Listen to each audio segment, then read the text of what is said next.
Because I don't think anyone can argue Caitlin Clark has changed the game. She changed it in college and in the WNBA. We know she broke all those records in college. But what was it about Caitlin that has just garnered so much attention and changed things the way that she has? You know, Rhiannon, obviously she's a basketball player, clearly, as you can see. But she's also an entertainer. Caitlin Clark hasn't just bent the arc of women's basketball. She's snapped it clean in half and drawn a brand new trajectory. 1 minute she was swishing logo threes in Iowa City. The next she was detonating attendance records, primetime ratings, and the WNBA's decades-old marketing plan. Now, a scorching new bestseller by veteran journalist Christine Brennan has cracked open the league's receipts, and the revelations are more explosive than any step back Clark has ever buried.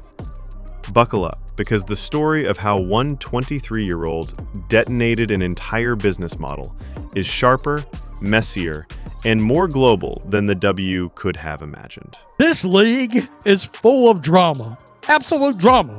Now, we knew when Christine Brennan, the journalist who wrote the upcoming Caitlin Clark book, the stories emerging from this book is going to light the league on fire. I mean, seriously. We got an altercation between Brennan and Dejanay Carrington. It doesn't even have to do with the eye gouge, which we know Dejanay flipped her wig off over. Let's rewind to draft night. Moments after Clark declared, Brennan phoned a league executive and asked the simplest question in sports. Do you get how big this is? The reply, delivered with a shrug only insiders can master, compared the moment to Maya Moore's arrival.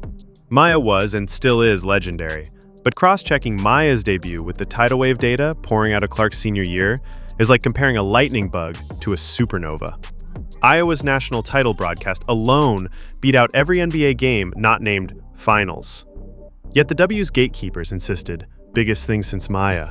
Translation, we see sparkles, not the firestorm. Caitlin Clark is way more important to the WNBA than Tiger Woods was to men's golf, even though he was huge. And to then see this negativity, like why? And what should have been done? I looked seriously at the leadership of the WNBA.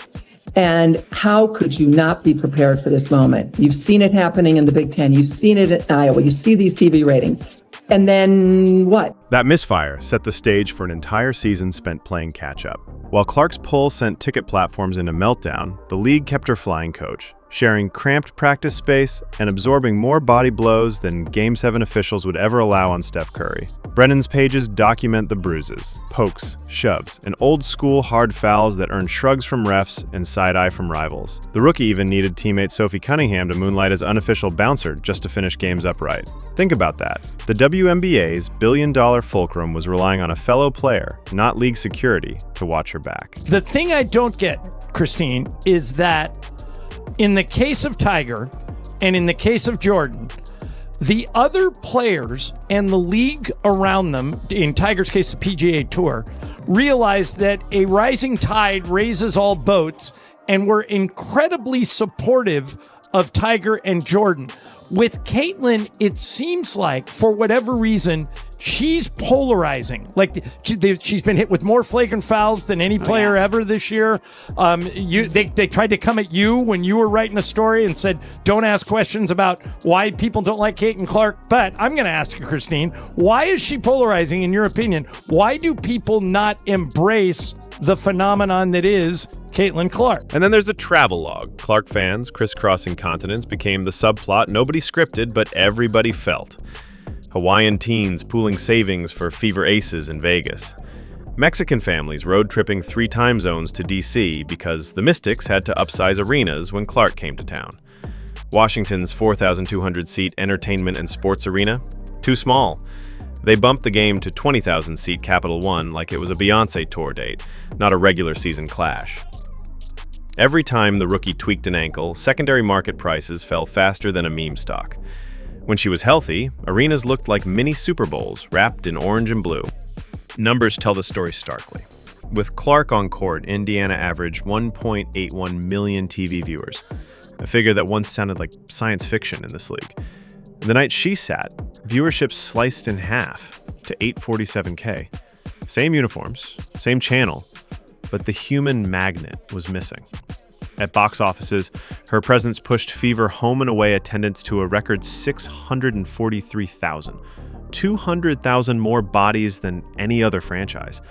One economist even projected her season-long economic ripple at $1 billion.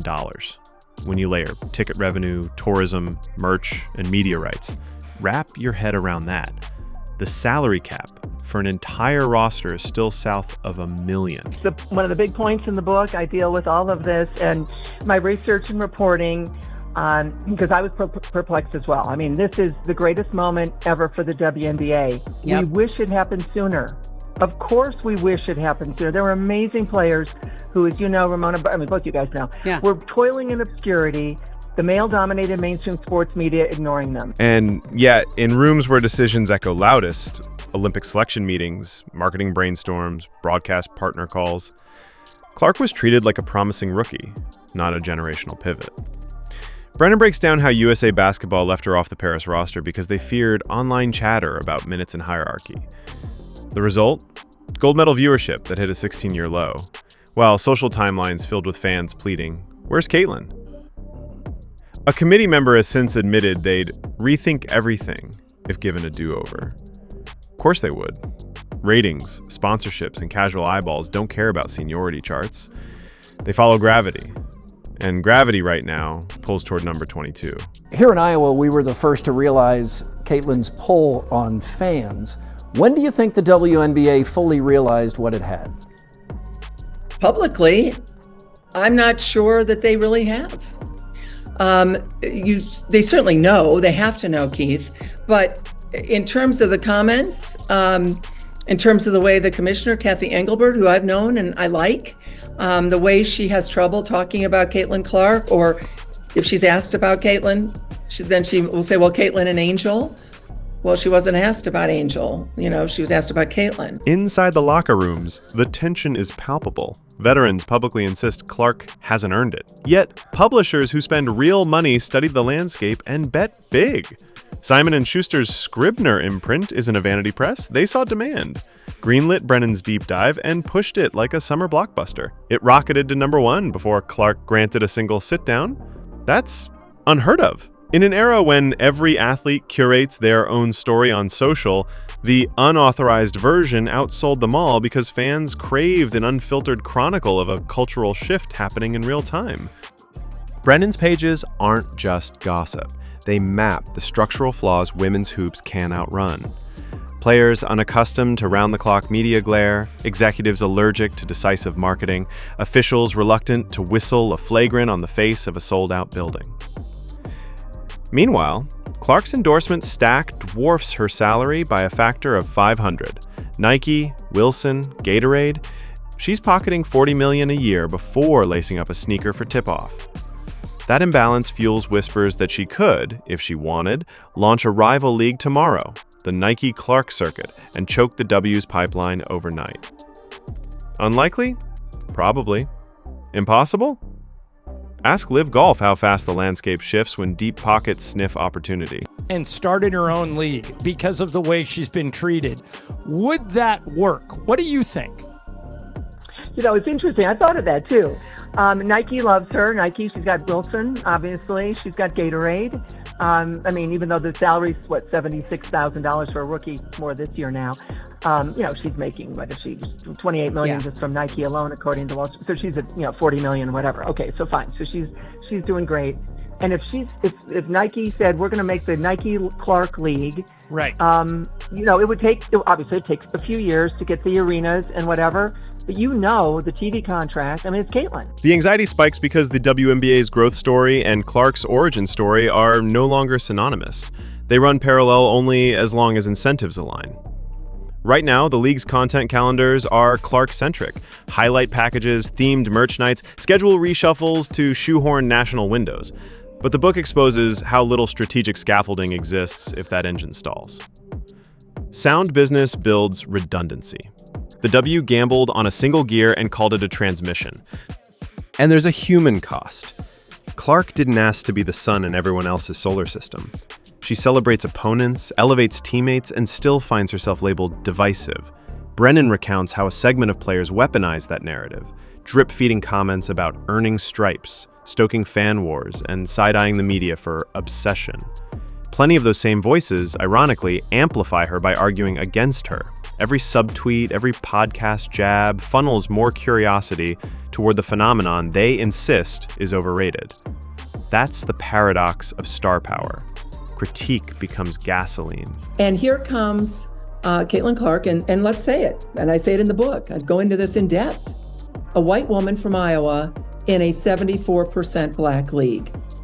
That's an issue. The book is the first real journalistic look at this entire season and at Caitlin Clark and what she's done and all these issues that are out there. No holds barred. I shy away from nothing. So where does this go?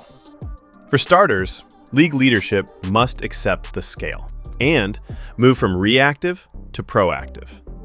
Hire security with NBA muscle memory, not weekend staff budgets. Charter flights before the next sold-out double OT forces Clark to sprint through an unsecured concourse. Create revenue sharing that directly rewards athletes whose likeness moves tickets. Yes, even rookies. Develop broadcast partners worldwide who crave the surge instead of patching geo-block streams 24 hours later. And let's retire the "she hasn't paid dues" trope. The marketplace already paid them on her behalf. For players, there's an opportunity hiding in plain sight. Collaboration. Sabrina, Asia, Jewel, Arike. Imagine a league-wide social pact where every star cross-pollinates followings, lifts rookie spotlights, and frames Clark not as a threat, but as the headliner who can fill the tent for everyone. History shows the Jordan boom minted shoe deals for half the NBA. It can happen here, but only if ego doesn't block the bounce pass. And for Clark, the roadmap is simple yet brutal. Keep hooping, keep healthy, keep authentic. She's already handling post-game scrums like a seasoned politician. Eye contact, complete sentences, jokes at her own expense. Brennan describes her as 22 going on 40, polished yet unfiltered, comfortable deflecting politics one moment and deadpanning about Taylor Swift the next. That skill set matters because when your shadow looms this large, every syllable fuels either goodwill or backlash.